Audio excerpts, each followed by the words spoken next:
여러분 안녕하세요. 실버퀸즈입니다. 오늘은 최근 주목받고 있는 시니어 공유주거에 대해 이야기해 보려고 해요. 시니어 공유주거란 무엇일까요? 간단히 말해 비슷한 나이대의 시니어들이 함께 살아가는 주거 형태를 말합니다. 하지만 단순히 같이 산다는 의미를 넘어서 서로의 독립성은 보장하면서도 공동체적 삶을 추구하는 새로운 개념의 주거 방식이에요. 시니어 공유 주거는 개인의 프라이버시를 존중하면서도 공동생활의 장점을 살릴 수 있어요. 예를 들어 각자의 독립된 방이나 공간이 있지만 거실이나 부엌 같은 공용 공간을 함께 사용하며 교류할 수 있죠.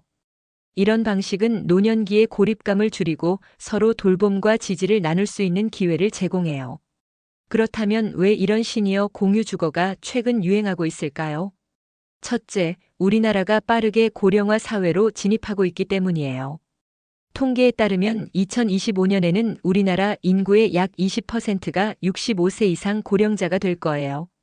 이에 따라 노년층을 위한 새로운 주거 대안이 필요해진 거죠. 둘째, 1인 가구, 특히 노인 1인 가구가 증가하고 있어요. 서울의 경우 홀로 생활하는 여성 노인 1인 가구 수가 남성 노인보다 2.46배나 많다고 해요. 이런 상황에서 시니어 공유 주거는 외로움과 고립감을 줄일 수 있는 좋은 대안이 될 수 있어요. 셋째, 경제적인 이유도 있어요. 주거 비용을 나눌 수 있어 개인의 경제적 부담을 줄일 수 있죠.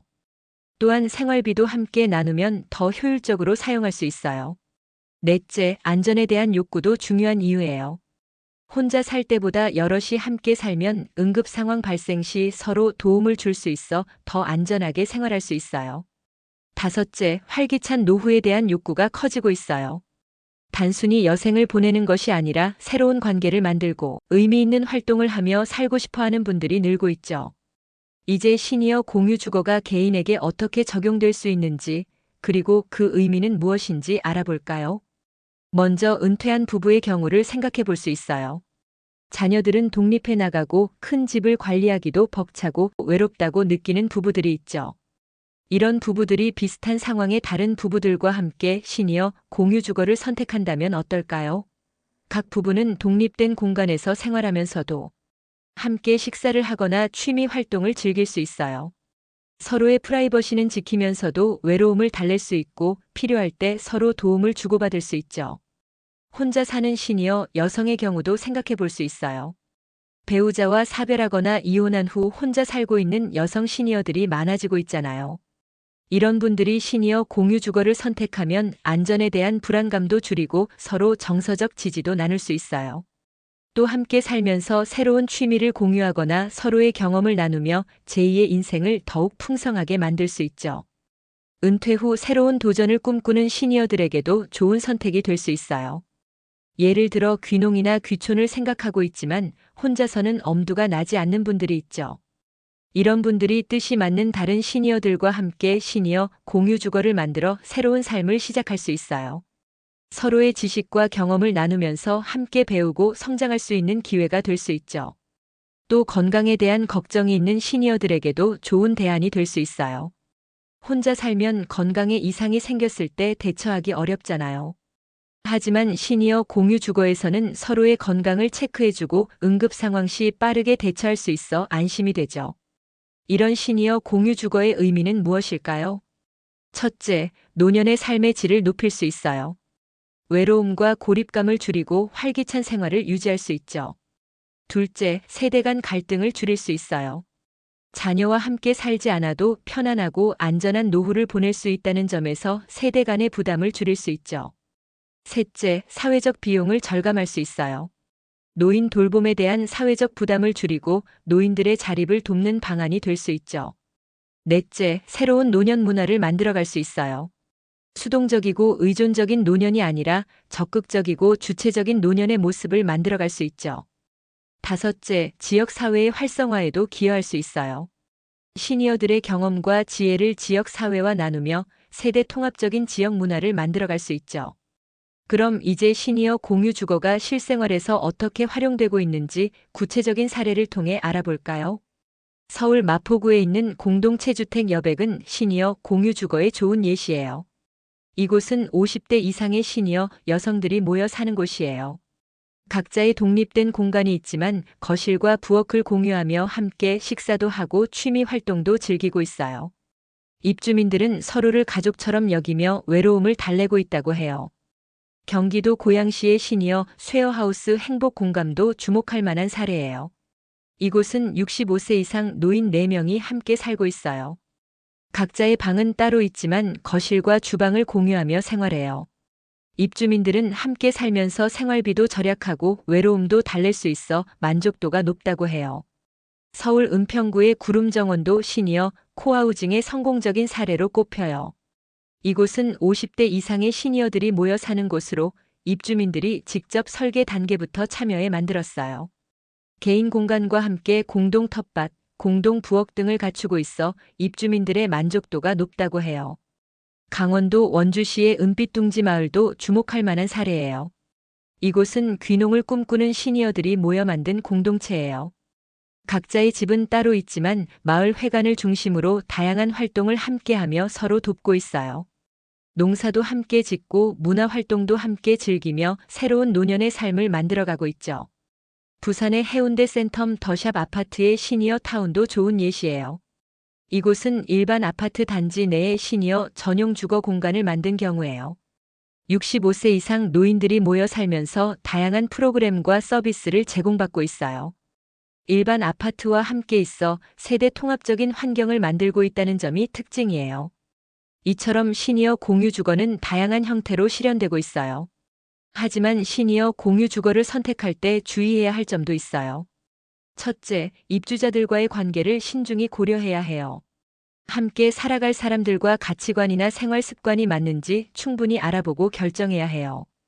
둘째, 계약 조건을 꼼꼼히 살펴봐야 해요. 임대 기간, 비용, 공동 생활 규칙 등을 명확히 해두는 것이 중요해요.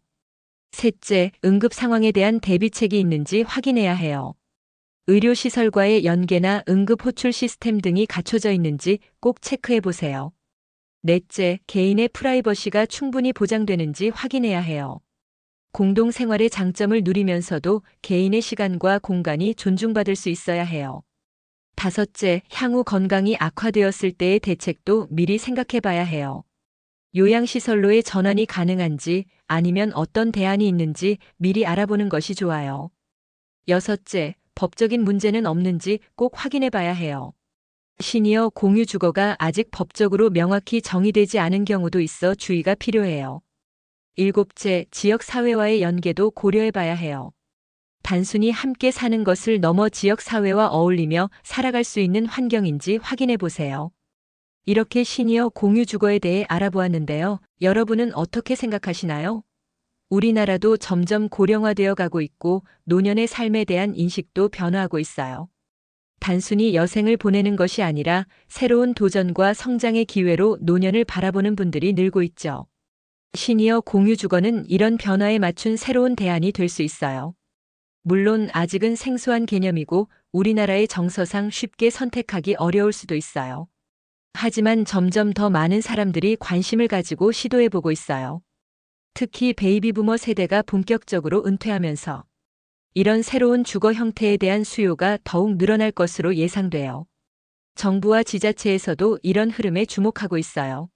서울시는 2025년까지 고령자 맞춤형 주거 대책을 다양하게 추진할 계획이라고 해요. 예를 들어 서울 도심의 폐교를 활용해 실버타운을 조성하는 방안을 검토 중이라고 해요. 이런 공간에서 시니어 공유 주거 모델이 적용될 수 있겠죠. 또한 정부에서는 중산층 고령자를 위한 새로운 형태의 민간 임대주택인 실버스테이를 도입할 계획이라고 해요. 이는 기존의 실버타운과는 다른 개념으로 더 많은 시니어들이 접근할 수 있는 주거 모델이 될 것으로 기대되고 있어요. 민간에서도 다양한 시도가 이루어지고 있어요. 굿네이버스 미래재단은 2025년까지 55세대 규모의 한국형 시니어 주거 공동체 모델을 선보일 예정이라고 해요. 이는 단순한 주거 공간을 넘어 시니어들의 삶의 질을 높이고 지역사회와 연계된 새로운 형태의 공동체를 만들어갈 것으로 기대되고 있어요.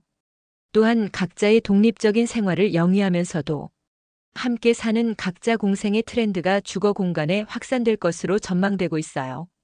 이는 시니어 공유 주거의 핵심 개념과도 일맥상통하는 부분이죠. 이런 변화들은 단순히 주거 형태의 변화를 넘어 우리 사회의 노년에 대한 인식 변화를 보여주는 것 같아요.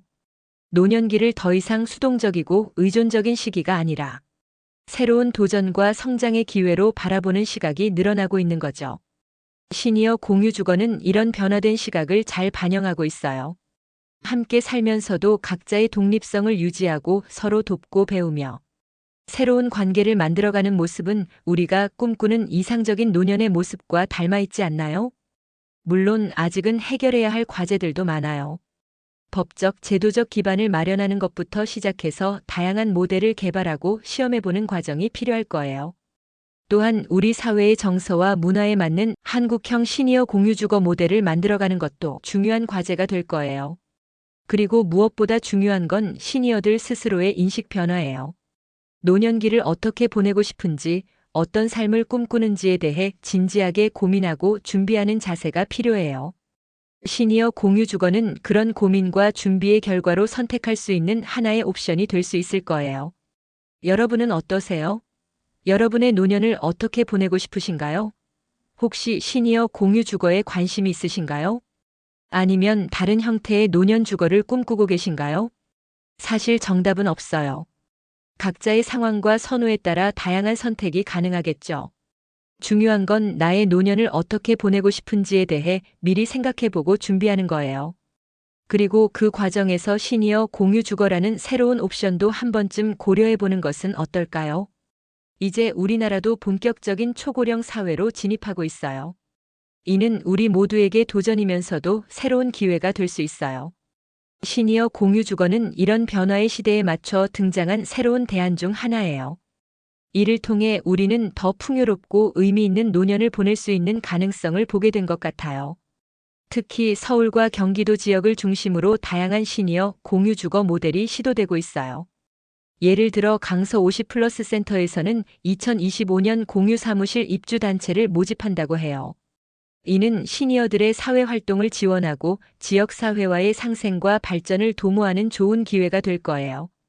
또한 서울시 50플러스 재단에서는 2025년을 맞아 중장년의 경제적 안정과 사회적 연결 강화를 위한 새로운 정책 사업 계획을 발표했어요.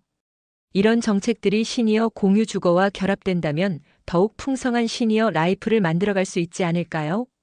시니어 레지던스 활성화를 위해 리츠 등 법인의 임대주택 사업 참여가 확대될 전망이라고 해요. 이는 더 다양하고 질 높은 시니어 공유 주거 모델이 등장할 수 있는 기반이 될 거예요. 그리고 고령자 복지주택 사업자 선정을 위한 공모 절차가 진행되고 있어 다양한 형태의 시니어 주거 공간이 확충될 것으로 예상돼요. 이를 통해 더 많은 시니어들이 자신에게 맞는 주거 형태를 선택할 수 있게 될 거예요.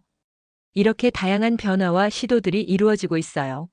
하지만 이 모든 것의 중심에는 우리 시니어들의 행복과 웰빙이 있어야 해요. 시니어 공유 주거는 단순히 함께 사는 것을 넘어 서로 돕고 배우며 성장하는 새로운 삶의 방식을 제안하고 있어요. 이는 개인의 삶의 질을 높이는 것뿐만 아니라 사회적으로도 큰 의미가 있어요. 고령화로 인한 사회적 부담을 줄이고 시니어들의 경험과 지혜를 사회와 나눌 수 있는 기회를 만들어갈 수 있죠. 또한 세대 간 이해와 소통을 증진시키는 데도 도움이 될 수 있어요. 여러분, 우리의 노년은 우리가 만들어가는 거예요. 시니어 공유 주거는 그 과정에서 하나의 선택지가 될 수 있어요. 이를 통해 우리는 더 행복하고 의미 있는 노년을 보낼 수 있는 가능성을 보게 된 것 같아요. 물론 모든 것이 장밋빛일 수는 없겠죠. 시니어 공유 주거를 선택할 때는 신중히 고려해야 할 점들이 많아요. 함께 살 사람들과의 관계, 계약 조건, 응급 상황 대비책, 프라이버시 보장 여부, 향후 건강 악화 시의 대책, 법적 문제, 지역 사회와의 연계 등 꼼꼼히 살펴봐야 할 사항들이 많죠. 하지만 이런 과정을 거치면서 우리는 더 나은 노년의 삶을 위해 무엇이 필요한지, 어떤 준비를 해야 하는지 더 깊이 이해하게 될 거예요. 그리고 그 과정에서 우리는 더 풍요롭고 의미 있는 노년을 맞이할 수 있는 준비를 하게 될 거예요. 여러분, 우리의 노년은 우리가 꿈꾸는 대로 만들어갈 수 있어요. 시니어 공유 주거는 그 꿈을 실현할 수 있는 하나의 방법이 될 수 있어요. 여러분의 노년 어떤 모습으로 그려보고 계신가요? 혹시 시니어 공유 주거라는 새로운 선택지를 통해 더 풍요롭고 행복한 노년을 꿈꿔보는 건 어떨까요? 우리의 인생은 계속되고 있어요. 노년기도 우리 인생의 중요한 한 챕터예요. 이 챕터를 어떻게 써내려갈지는 우리의 선택에 달려 있어요. 시니어 공유 주거는 그 선택지 중 하나가 될 수 있어요. 여러분의 선택이 어떤 것이든 그것이 여러분에게 가장 행복하고 의미 있는 선택이기를 바랄게요.